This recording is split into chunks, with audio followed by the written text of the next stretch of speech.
பொள்ளாச்சி பாலியல் வன்புணர்வு அந்த தொடர்ச்சியாக ஒரு கூட்டு வன்புணர்வு கண்டுபிடிக்கப்படல அப்படின்னா அப்போ நாங்கள் வந்தால் விசாரிப்போம்னு சொன்ன அவர்களே வந்தாங்க ஆட்சிக்கு. ஒன்றும் இல்லை. இப்போ ஒவ்வொன்றும் அப்படியே கடத்தி விடப்படுதே ஒழிய நியாயமான உண்மையான விசாரணை நடத்தி முறையான அது தண்டனைகளை பெற்றுக் கொடுத்து அது வர்றதில்லை. அது அரசு எது தேவையோ அதை எடுத்துக்கிறது. அதிகாரம் தனக்கு எது தேவையோ அதை எடுத்துக்கிறது, மற்றதை மூடி மறைச்சிடுது. டாஸ்மார்க் ஊழல் அப்படின்னு ஒரு அமலாக்கத்துறை சோதனை நடந்தது. சோதனை நடந்ததுன்னு உங்களுக்கு தெரியும். அது முடிஞ்சிருச்சா முடியலையா யாருக்கு தெரியும்? ஆட்சியில் இருக்கிறவங்களுடைய அலுவலகமாக தான் தேர்தல் ஆணையம். அப்போ கிட்டத்தட்ட நீதிமன்றங்களும் ஏறக்குறைய அப்படி தான் மாறிக்கிட்டு. முக்கியமாக நாட்டின் மிக மதிப்புமிக்க உயர்ந்த மாண்புமிக்க நீதிமன்றம் இருக்குல்ல, அதுவும் நம்பிக்கையை இழந்துட்டு வருது. ஒன்று ஒரே மாதிரி தான் தரித்து தான் போட்டிடுவோம். குடிச்சிட்டு பாட்டில் கொடுத்துட்டிங்கன்னா 10 ரூபா கொடுப்போம், குடிச்சிட்டு பாடையில் படுத்துட்டிங்கன்னா 10 லட்சம் கொடுப்போம். அது திராவிட மாடல் பாலிசி. உங்களுக்கு என்ன கொலை நடந்து கிட்டத்தட்ட 13 வருஷம் ஆச்சு. இது வரைக்கும் அது யாரும் கண்டுபிடிக்க குற்றவாளிக்கு யாருன்னு தெரியல. அந்த இது அப்படியே இன்னமும் அந்த வழக்கு அப்படியே நிற்கிது. அதை நீங்கள் எப்படி பார்க்குறீங்க? ஒருவேளை நாங்கள் தான் கண்டுபிடிக்கணும்னு இருக்கோ என்னவோ. இந்த அளவுக்கு தான் நம்ம நாட்டில் சட்டம் ஒழுங்கு நடைமுறையில் இருக்குது. ஒரு பெரிய தலைவர், அமைச்சர், அவருடைய தம்பி, அவருடைய கொலையிலேயே நீங்கள் சொல்கிற மாதிரி 13 ஆண்டுகளாக யார் குற்றவாளி, எதற்காக கொலை செய்யப்பட்டார்னு கண்டுபிடிக்கப்படலை அப்படின்னா அப்போ சாதாரண மக்களுக்கு என்ன பாதுகாப்பு இருக்குங்கிறத நீங்கள் யோசிக்கணும்.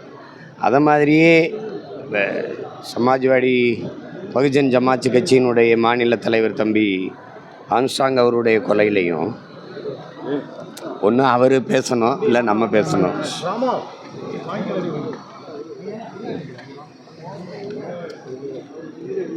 அவர் தம்பி ஆம்ஸ்ட்ராங் கொலையிலையும் அதே பிரச்சனை தான் நீடிக்குது. இப்படி பல்வேறு இதில் இப்போ தூத்துக்குடி துப்பாக்கி சூடே யார் சுட சொன்னது? சுட்டு அந்த அது ஒடுக்கிற அளவுக்கு அது ஒரு கலவரம் இல்லை. ஏன்னா எல்லாருக்கும் தெரியும், மக்களாக தான் முன்னின்று போராடினாங்க. எந்த அரசியல் கட்சி தலைவரும் முன்னிற்கல. இது மனு கொடுக்க வந்தது தான். மனுவை வாங்கிட்டு ஒரு 5 பேர் முன்னாடி மனுவை கொடுங்க அப்படின்னு ஆட்சியருடைய உதவியாளர் சொல்லியிருந்தால் கூட அது நடந்திருக்கும். அதை விட்டுட்டு சுட்டு கலைச்சி விட வேண்டிய அளவுக்கு அது ஒரு இல்லை. கலவரம் நடக்கும்னு எப்படி முன்கூட்டியே தீர்மானித்து ஆயுதம் ஏந்திய காவலர்கள் குவிக்கப்பட்டிருந்தாங்க. இதெல்லாம் இவ்வளோ கேள்வி எழுதில்லை. அதுக்கு எந்த விசாரணையும் இல்லை. குறிப்பாக கொடநாட்டில் கொலை நடந்திருக்குது. அது சாதாரண இதில் ஒரு முதலமைச்சருடைய வீடு. இது அப்படி தான் பார்க்கணும். ஒரு நிமிடம் கூட மின்சாரம் துண்டிக்கப்படாது. ஆனால் 1 மணி நேரம் துண்டிக்கப்பட்டிருக்கு. இவ்வளோ கேள்விகள் எழுதலை. அது யார் அங்கே செஞ்சது? அதே மாதிரி பொள்ளாச்சி பாலியல் வன்புணர்வு அந்த தொடர்ச்சியாக ஒரு கூட்டு வன்புணர்வு நடந்திருக்குது. அது எல்லாருக்கும் தெரியும். அந்த நேரம் அந்த காணொலியில் பார்த்து எல்லாருமே கோவப்பட்டாங்க, கதறினாங்க, வருத்தப்பட்டாங்க. அப்போ நாங்கள் வந்தால் விசாரிப்போம்னு சொன்ன அவர்களே வந்தாங்க ஆட்சிக்கு. ஒன்றும் இல்லை. இப்போ ஒவ்வொன்றும் அப்படியே கடத்தி விடப்படுதே ஒழிய நியாயமான உண்மையான விசாரணை நடத்தி முறையான அது தண்டனைகளை பெற்றுக் கொடுத்து அது வர்றதில்லை. அது அரசு எது தேவையோ அதை எடுத்துக்கிறது. அதிகாரம் தனக்கு எது தேவையோ அதை எடுத்துக்கிறது, மற்றதை மூடி மறைச்சிடுது. அப்படி தான் போகுது. இப்படி பார்ப்போம். இப்போ டாஸ்மார்க் ஊழல் அப்படின்னு ஒரு அமலாக்கத்துறை சோதனை நடந்தது. சோதனை நடந்ததுன்னு உங்களுக்கு தெரியும். அது முடிஞ்சிருச்சா முடியலையா யாருக்கு தெரியும்? சோதனை நடத்தினவங்க போயிட்டாங்களா இருக்காங்களா? சரி, நடந்தது. அதில் என்ன நடந்திருக்கு யாருக்காவது தெரியுமா? சொல்லுங்கள். யாருக்காவது தெரியுதா? உண்மையிலேயே அதில் எதுவும் தவறு நடந்திருக்கா இல்லையா? அதுக்கு நடவடிக்கை இருக்குமா? முதல்ல 1 லட்சம் கோடி நீங்கள், அப்போ 1000 கோடி நீங்கள், அப்போ ஏதாவது ஒரு எதுவுமே நமக்கு சரியாக இல்லை, முறையாக இல்லை. அதில் ஐயா ராமஜெயமுடைய கொலையை கண்டுபிடிக்கலைங்கிறதுல ஒன்றும் வியப்பில்லையே. தேவைன்னா கண்டுபிடிப்பாங்க. சொன்னாங்க, சொல்லியிருக்காங்க. அதுக்கு எந்த விதமான நடவடிக்கை இல்லாமல் கோர்ட் ஸ்டே கொடுத்துருக்கு. அது எந்த விதத்தில் நியாயம்? சரியா? இப்போ எல்லாமே அதிகாரத்தில் இருக்கிறவர்களுடைய கிளைக்கழகங்களாக, அலுவலகங்களாக தான் செயல்படுது. ஆட்சியில் இருக்கிறவங்களுடைய அலுவலகமாக தான் தேர்தல் ஆணையம். அப்போ கிட்டத்தட்ட நீதிமன்றங்களும் ஏறக்குறைய அப்படி தான் மாறிக்கிட்டு. இப்போ ஒரு வழக்கில் பாருங்கள், என்னோட வழக்கில் பெரியாரை பற்றி பேசிட்டேன் அப்படின்ட்டு ஒரு 100க்கும் மேற்பட்ட வழக்கு போட்டாங்க. அது ஒரு இடத்துல பேசுனதான். ஆனால் நாடகங்களும் போட்டாங்க, அந்த வழக்கை அவங்க ஏற்றுக்கிட்டாங்க. இப்போ நான் போய் ஒரு குற்றப்பதிவு கொடுத்தா எங்கள் கட்சி பிள்ளை ஏற்க மாட்டாங்க, ஆனால் அவங்க கொடுக்குறத எடுத்துக்கிட்டாங்க. அப்போ ஒவ்வொரு ஊர்லேயும் வழக்கை போட்டு அந்த வழக்கில் போய் இவ்வளோ வேலையை செய்கிறேன் நான் நேரம் செலவழிக்க முடியாது, ஒரே வழக்காக விசாரிங்கன்னு கேட்குறோம்.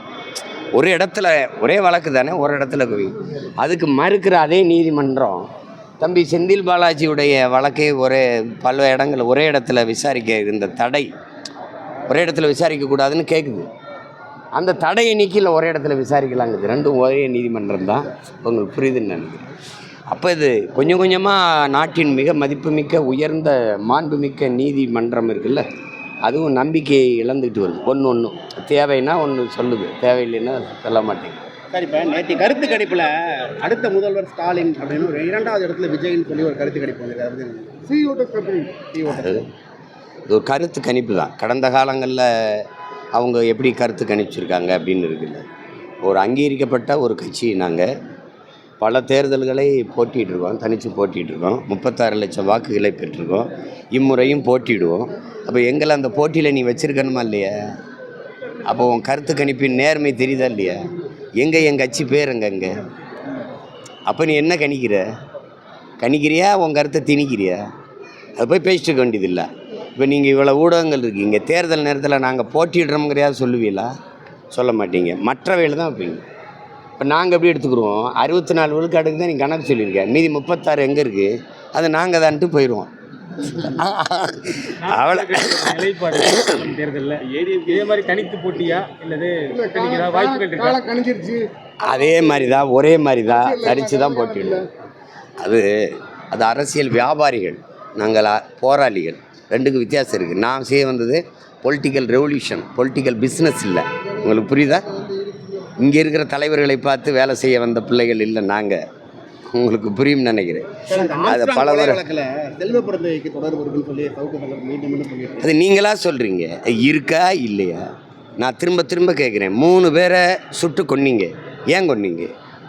அந்த வழக்கில் சம்மந்தப்பட்டவங்களா? ஏன் சுட்டு கொள்ள வேண்டிய தேவை வந்தது? அவர்கள் தான் குற்றவாளிகளா? அதை சொல்லுமா அரசு? இந்த குற்றத்தில் நேரடி தொடர்புடையவர்களா? அதை சொல்லுமா? அவர்கள் தான் கொலைக்கு திட்டம் தீட்டினார்கள், அப்படி ஏதாவது சொல்லுமா? ஏன் அவங்கள சுட்டு அப்படியே அவங்கள கொலை செய்து மூட வேண்டிய தேவை ஏன் வந்தது அந்த வழக்கில்? அது காரணம் கேட்டால் சொல்லணும்ல, விளக்கணும்ல. இப்போ நீங்கள் இவருக்கு தொடர்பு இருக்குன்னு சும்மா இது ஒரு கிசு செய்தி மாதிரி பேசிட்டு கூடாது. ஒரு குற்ற வழக்கில் ஒருத்தரை பேசும்போது விசாரித்து இருக்குது அப்படின்னு நிரூபிக்கணும். அதை ஏன் செய்யலை? அதுதான் இங்கே இருக்கிற சிக்கல். அது இல்லைன்னா நாளைக்கு இன்னொருத்தரோட சேர்த்து சொல்லுவீங்க, அப்போ நாளைக்கு இன்னொருத்தரோட சேர்த்து சொல்லுவீங்க. அதை விட சொல்லுவீங்க. இப்போது தம்பி சவுக்கு சங்கர் வீட்டில் குற்றம் நிகழ்ந்தது வெளிப்படை, உங்களுக்கு தெரியும். குற்றத்தை செய்தது யார், அது வெளிப்படை. அதுக்கு எதுக்கு சிபிசிஐடி விசாரணை?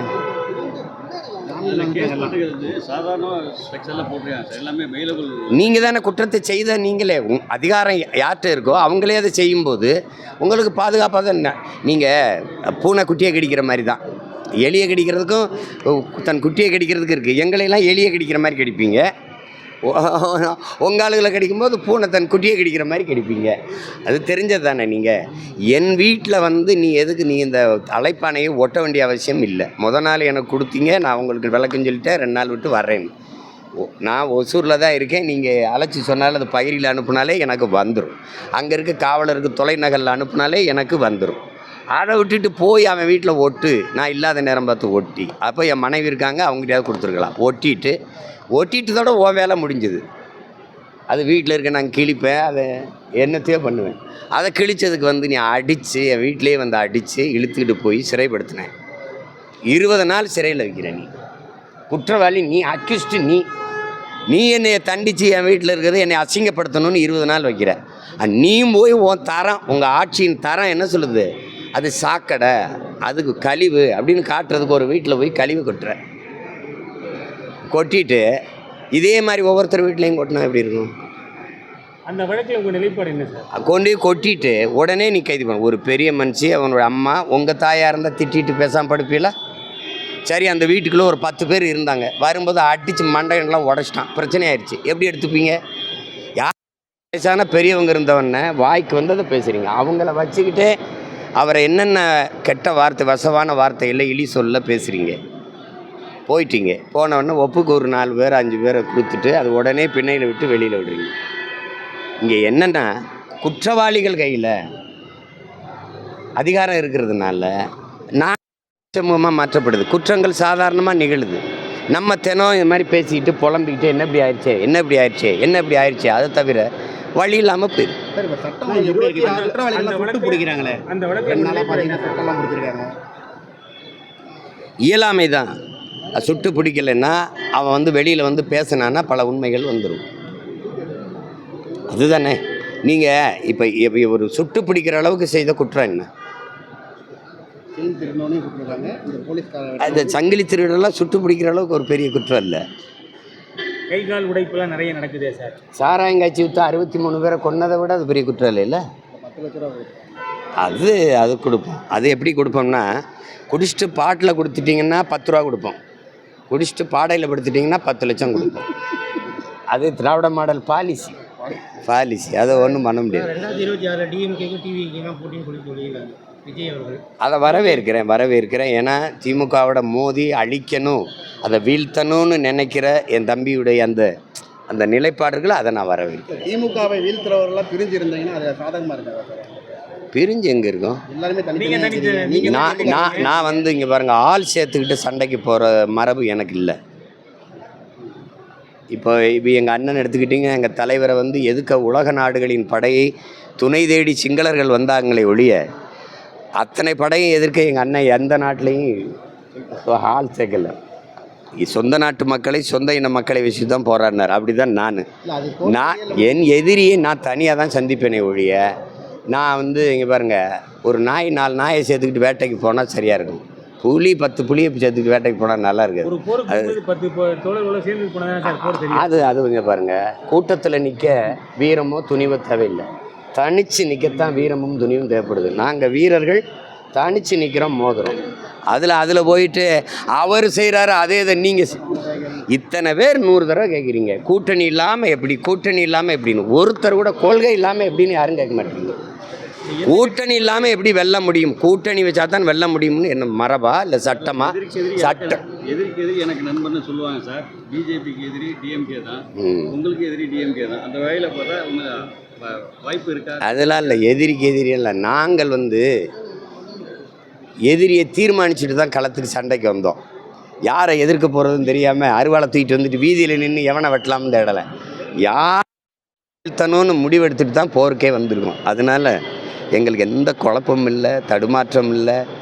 அதனால் ஒரு குழப்பமும் இல்லை. நீங்கள் இன்னொரு 4-5 மாதத்தில் தெரிஞ்சிடும் யார் எங்கே போகிறாங்க அப்படின்னு, நாங்கள் எங்கே நிற்க போகிறோம்னு உங்களுக்கு தெரிஞ்சிடும். அதனால் அதில் கூட எங்களுக்கு எந்த குழப்பமும் இல்லை. உங்களுக்கு குழப்பம் இருந்தால் தெளிவாக இருங்க. இந்த பாருங்க, வேட்பாளரை தேர்வு செஞ்சுக்கிட்டு வர்றோம். நாங்கள் விரைவில் எங்கள் சின்ன வந்தோடனே அறிவித்து வேலை செய்வோம். அப்போ தெரிஞ்சிடும்ல.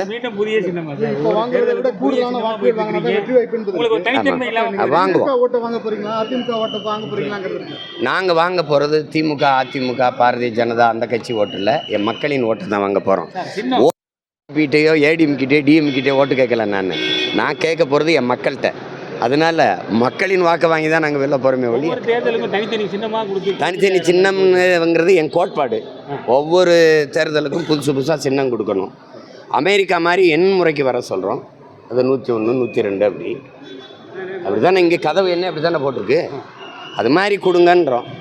அவங்க என்ன சொல்கிறாங்க, 1-2 படிக்காதவங்களுக்கு என்ன 1-2 தெரியாதவங்க 76, 77 வருட சுதந்திர இந்தியாவில் 1-2 கூட படிக்க வைக்காமல் என்ன பண்ண மக்களை பதில் வச்சிருக்கீங்களா? 1-2 கூட படிக்க தெரியாத ஒரு மக்கள் நல்ல தலைவனை எப்படி தேர்வு செய்வான்? என்ன கதை இது? விடுதலை பெற்ற இந்தியாவில் இந்த அடிப்படை என்ன பண்ணிக்கிட்டு இருந்த நீನು? அப்புறம் சம கல்வி சம உரிமையெல்லாம் எதுக்கு பேசிட்டுருக்குற? அது வெட்டி பேச்சு. அப்படி சின்னம்தான் அறியப்பட்ட ஒன்றை தான் கொடுக்கணுன்னா எங்கள் கொள்கை நிலைப்பாடு ஒவ்வொரு தேர்தலுக்கும் புதுசாக கொடுக்கும். நான் புளியை கேட்டேன், தேசிய விலங்குன்னு மறுத்தீங்க. தேசிய மலர் தாமரையை எதுக்கு ஒரு கட்சியை கொடுத்தீங்க? பள்ளிக்கூடத்துக்கு போகிற பிள்ளைக்கு நான் தேசிய மலர் எதுனா தாமரைன்னு தெரியும். அந்த தாமரையே ஒரு கட்சி சின்னத்தை கொடுத்தீங்க. உதயசூரியன் ஒரு சின்னத்தை கொடுத்துருக்கீங்க. ரெட்டலைன்னு கொடுத்துருக்கீங்க. ஒன்று 75 ஆண்டுகளாக ஒரு சின்னம் இருக்குது, 60 ஆண்டுகளாக ஒரு சின்னம் இருக்குது. அடுத்த எப்போ எனக்கு சின்னம் வரும்னு தெரியாது அந்த சின்னத்தை வச்சுக்கிட்டு இந்த கட்சிகளோட மோதி போட்டிடுறத நீங்கள் சம வாய்ப்பு ஜனநாயகம்ங்கிறீங்க, சம உரிமை சம வாய்ப்புங்கிறீங்க, அதை ஜனநாயகம்னு வேற சொல்கிறீங்க. எப்படி அதை ஏற்கிறது சொல்லுங்கள். இப்போ தான் நான் நடக்க நீங்கள் நல்லா ஓட்டப்பயிற்சி எடுத்து பரிசெல்லாம் போல வந்து வாங்கிருக்கீங்க, 2 பேரும் ஒரே கோட்டில் நின்று ஓடணும் அப்படின்னா இது என்ன ஜனநாயகம், சம உரிமை சம வாய்ப்பு? அவர் என்னையை பார்க்க வரல, நான் அவரை பார்க்கணுன்னு இல்லை, அவர் ஏதோ மக்களை பார்க்க ஏதோ வேலையாக வர்றாரு, பார்க்குறாரு. அதை போய் முடக்குவாதம், மூலம் உள்ளிட்ட நோய்களுக்கு சிறப்பு சிகிச்சை பெற ஸ்ரீவித்யா சித்தா மற்றும் வர்மா மருத்துவமனை, அரியலூர்.